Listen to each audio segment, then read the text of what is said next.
va revenir sur ce qu'on avait abordé comme thème hier, à savoir quelqu'un qui a des parents qui ne sont pas dans la Torah et donc ont des comportements qui sont problématiques. On a dit qu'il y a deux, grosso modo, il y a deux catégories. Il y a des parents qui ne sont pas shomer Torah ou mitzvot, qui n'accomplissent pas les mitzvot, mais ils vont par exemple ou encourager leurs enfants, ou alors au moins les laisser tranquilles. Alors là, on a dit que, évidemment, dans ces cas-là, le comportement des parents n'a vraiment aucune incidence sur mes obligations de Kibbutz Avahem, et ils font ce qu'ils veulent, mais moi, si mes parents, je dois les respecter normalement. Maintenant, si les parents, ils ont tendance à vouloir empêcher leurs enfants de faire les mitzvot, alors ils vont constamment essayer de leur mettre la pression, ou bien par exemple, quand des fois, il y a des familles où quand les enfants viennent avec leurs propres enfants, alors les grands-parents, ils essaient de faire aux enfants des choses qui ne vont pas dans le sens de la Torah. Alors là, on a dit que dans ce cas-là, on n'a évidemment pas le droit de leur manquer de respect, mais on pourrait envisager de moins voir ces parents-là pour qu'il y ait moins de tensions et de problèmes, et évidemment quand les conséquences sont d'ordre spirituel. Ça, c'est ce qu'on avait brièvement expliqué hier. Ok ? Maintenant, si par exemple des parents ont un statut particulier, ce qu'on appelle par exemple le Karaï, les Karaïtes. D'accord ? Bon, c'est très rare, ça existe, mais dans ces cas-là, il y a des halachot qui sont assez particulières. C'est pas la peine qu'on les développe dans la mesure où c'est pas des cas qui sont fréquents. Quoi. Alors, maintenant, il y a une halakha quand même qui est intéressante, c'est que si des parents, Hashem Yishmor, ils ont changé de religion, d'accord ? Ils sont, comment on dit en français, par onégam, c'est-à-dire qu'ils ont rejeté la religion juive, on n'est plus juif, on a une autre religion, d'accord ? Pas des parents qui ne font pas la Torah, ça ne nous intéresse pas, non, qui ont pris une autre religion. Alors là, on n'a aucun chiouf de Kibbutz Avahem, ni de leur vivant, ni même après leur vivant. C'est un halakha, hein ? On ne fait pas kaddish sur eux, mais on n'a pas le droit de les mépriser. Ça reste nos parents, c'est-à-dire qu'on n'a pas de façon active. Afficher du mépris. Oui, de façon active, on n'est pas obligé de les honorer, d'accord ? Mais de façon active, on n'a pas le droit non plus de les mépriser, ou de les insulter, ou de dire du mal. C'est un problème de kaddish. C'est un problème. D'accord ? Quelqu'un qui s'arrive, il faut qu'il demande parce que même changer de religion, c'est pas quelque chose de. Non, mais c'est pas quelque chose de comment dire, de clair. Qu'est-ce qui s'appelle changer de religion ? Quelle religion ? Il y a plusieurs. On dit qu'un juif ne peut pas changer de religion. Justement, c'est pour ça que dans ces cas-là, je vous dis, il vaut mieux poser la question que Dieu nous en préserve. Ok, enfin, si on vous la pose, vous renvoyez chez un rabbin. Ok ? Il dit par contre quelque chose qui est intéressant. Il dit que vous savez que d'après les halachot de Kibbutz Avahem, on doit aussi du respect à son grand frère, n'est-ce pas ? Et si le grand frère, lui, ne fait pas la Torah, on ne lui doit pas de respect. D'accord ? Alors c'est quoi la logique ? La logique, c'est qu'un grand frère, il peut exiger. Non, j'explique techniquement. Il peut exiger qu'on lui fasse du respect. Pourquoi ? Parce que la Torah le dit. Mais si lui, il ne fait pas la Torah, la Torah, c'est pas quand ça t'arrange, quoi, tu vois. Alors si c'est mon père, non, il n'y a pas de différence. Pourquoi ? Hein ? La Torah aussi. Non, parce que vis-à-vis de mon père, j'ai un karatatov, etc. Voilà, que je peux pas. C'est qu'une dracha. Alors que là, c'est une affaire la bijoule. Genre, c'est quand ça t'arrange, quoi. Ok ? Alors. Ça s'applique quand le père il est vivant ou quand il est décédé ? Non, Bikécher. Ça n'a pas d'incidence. C'est ça le grand frère.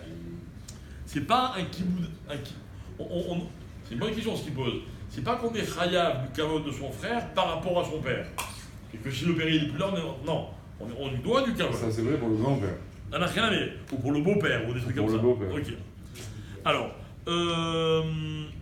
maintenant, un autre cas, on rentre un peu dans les cas un peu précis. Quelqu'un dont le père n'est pas du tout shomer Shabbat, il ne fait pas la Torah, il ne fait pas les mitzvot, il ne fait pas Shabbat, d'accord ? Et on est à table avec lui, on est trois. Est-ce que le père est compte pour le zimoun ?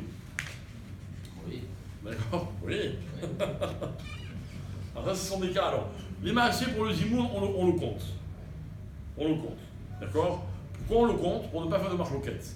Et si on peut s'arranger pour qu'il n'y ait pas zimoun, ou qu'il y en a un quatrième, c'est mieux. À tel point qu'il vaut mieux que le fils il fasse semblant d'avoir oublié zimoun, il commence à faire Birkat Hamazon, il va dire ah Oh my god. pour ne pas... Parce qu'il vaut mieux éviter de l'impliquer. Maintenant, il y a une autre question qui est intéressante, et cette question, on me l'a posée plusieurs fois. Un père qui n'est pas chômeur Shabbat, d'accord? On est tous ensemble, on est invité chez notre père un vendredi soir, il fait kidouche. D'accord? Alors, il y a deux problèmes. Il y a le problème du vin, il y a le problème du kidouche. Alors, si c'est du vin qui n'est pas mévouchal, si le vin est mévouchal, le père il fait kidouche, non seulement je suis acquitté du kidouche, et je peux boire son vin. C'est du vin mévouchal, d'accord? Mais si le vin n'est pas mévouchal, deux questions. Est-ce que je peux boire? Et Est-ce que tu peux le vexer? est-ce que je peux... Non, on n'est pas obligé. Est-ce que je peux boire? Et est-ce que son vin, est-ce que son kidouche il est valable? Alors, à la deuxième question, la réponse est que son kidouche il est valable. Pourquoi?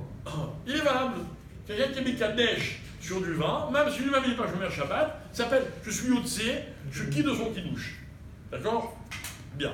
Maintenant, attention, c'est sûr que si vous êtes dans une autre configuration et qu'il y a quelqu'un qui n'est pas chômeur Shabbat, il vaut mieux lui dire laisse-moi faire le kidouche.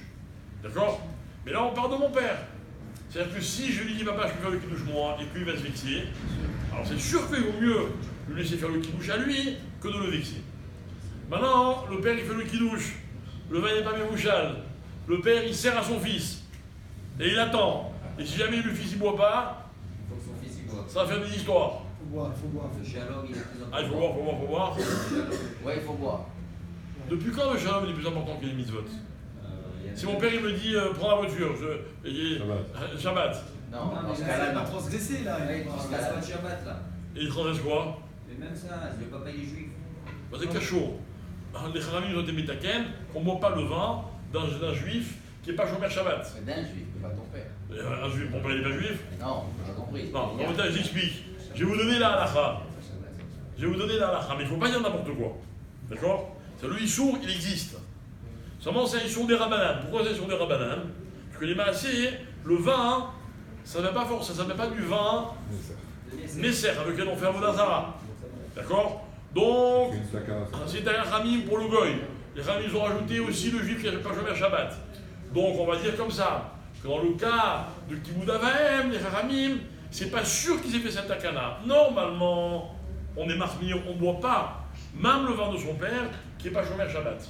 Si le père il va se vexer et que ça va faire une marque loquette, alors on peut être soumettre ceux qui disent que dans ce cas-là, la takana elle n'a pas été faite. Vous comprenez, Rabotai? C'est pas non, c'est pas grave. Non, non, ça j'accepte pas. C'est un sourd, mais on va considérer que dans ce cas-là, peut-être que les Ramis n'ont pas été métaken. Pourquoi je précise? Non, mais admettons que c'est pas son père. Ah, voilà. C'est Pourquoi son je précise? voisin, c'est Parce son... que si je vous dis, ah non, pour la marque loquette, il vaut mieux boire, alors à ce moment-là, je ne suis pas vexer mon voisin, mon copain, mon ceci. Non, là non. Il y a des façons de s'arranger pour essayer de ne pas vexer les gens. Mais là, la race, c'est la halakha. D'accord? Là, la race, c'est la halakha. Si j'ai un problème de santé, que je ne peux pas prendre tel aliment, et que quelqu'un me dit, ah, je me suis fatigué, je l'ai amené, puis ah, écoute, Rabbi, vexe-toi, mais moi, c'est ma santé. D'accord? Donc, on peut dire la même chose dans la Torah aussi. On a le droit aussi de vivre selon des règles qu'on s'est fixées. D'accord? Le père, c'est différent. Parce que j'ai une mitzvah de lui faire kavod. D'accord? Donc, la halakha, vous l'avez deviné tout à l'heure, mais vous n'avez pas suivi forcément le bon cheminement. Je tenais à préciser les choses. Je vous souhaite une bonne journée. Hein?